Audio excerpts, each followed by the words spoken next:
ಮನೆ ಮನೆಗೂ ಪೊಲೀಸ್ ಅರ್ಜಿ ಕೊಟ್ರು ಶಾಕ್. ಮನೆ ಬಾಗಿಲು ತಟ್ಟಿ ಅರ್ಜಿ ಸಮಸ್ಯೆಯನ್ನ ಕೇಳಿದಂತಹ ಪೊಲೀಸರು ಶಾಕಿಂಗ್ ಬೇಡಿಕೆಯನ್ನ ಮುಂದಿಟ್ಟಿದ್ದಾರೆ. ಅಜ್ಜಮ್ಮ, ನನ್ನ ಮಗನಿಗೆ ಒಂದು ಹೆಣ್ಣನ್ನ ಹುಡುಕಿ ಕೊಡಿ ಅಂತ ಹೇಳಿ ಪೊಲೀಸ್ನವರ ಮುಂದೆನೆ ತಮ್ಮ ಬೇಡಿಕೆಯನ್ನ ಇಟ್ಟಿದ್ದಾರೆ. ಮಗನಿಗೆ ಮದುವೆ ಆಗಿಲ್ಲ, ಹೆಣ್ಣು ಸಿಗ್ತಾ ಇಲ್ಲ, ಪ್ಲೀಸ್ ನಮ್ಮ ಮಗನಿಗೆ ಹೆಣ್ಣು ಹುಡುಕೊಡಿ ಅಂತ ಹೇಳಿ ವಿಚಿತ್ರವಾಗಿ ಬೇಡಿಕೆಯನ್ನ ಇಟ್ಟಿದ್ದಾರೆ.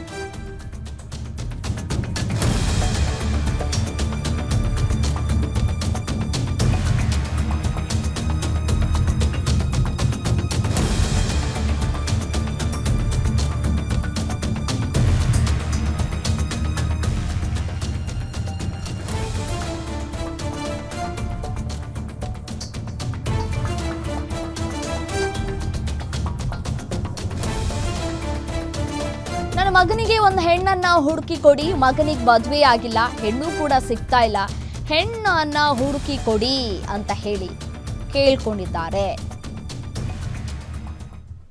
ನೋಡಮ್ಮ, ನಾವು ಬಡವನಹಳ್ಳಿ ಸ್ಟೇಷನ್ ಇಂದ ಬಂದಿದ್ದೀವಿ.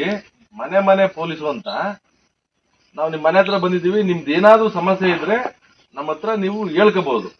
ಏನೇ ಸಮಸ್ಯೆ ಇದ್ರು ನಾವು ಅದನ್ನ ಬಗೆಹರಿಸಕ್ಕೆ ಒಂದ್ ಸ್ವಲ್ಪ ಪ್ರಯತ್ನ ಪಡ್ತೀವಿ. ಯಾರಿಗೆ? ಮಗನಿಗೆ? ಸರಿ, ನಮ್ಮ ಆಯ್ತು. ಮಗನಿಗೆ ಹೆಣ್ಣು ಅಂತ ಅಂದ್ರೆ ನೋಡೋಣ, ಅದನ್ನ ನಾವು ನಮ್ಮ ಸಾಹೇಬ್ರ ಹತ್ರ ಮಾತಾಡ್ತೀವಿ. ಮಾತಾಡಿ ಏನು ಮಾಡ್ಬೋದು ಅದ್ರ ಬಗ್ಗೆ ಅನ್ನೋದ್ರ ಬಗ್ಗೆ ನಾವು ಅಲ್ಲಿ ವಿಚಾರ ಮಾಡಿ ತಮ್ಮ ಗಮನಕ್ಕೆ ತಗೊಂಡ್ಬರ್ತೀವಿ. ಇಷ್ಟು ಬಿಟ್ರೆ ಇನ್ನೇನಿದೆ ಸಮಸ್ಯೆ? ಲೈಟು ಕಮ್ದಾಗೆ ಲೈಟ್ ಗಿಟ್ ಇರ್ತಾವ? ಹೌದ್ರಾ? ಸರಿ ನಮ್ಮ ಆಯ್ತಮ್ಮ. ನೋಡ್ರಮ್ಮ, ನಾವು ಬಡವನಹಳ್ಳಿ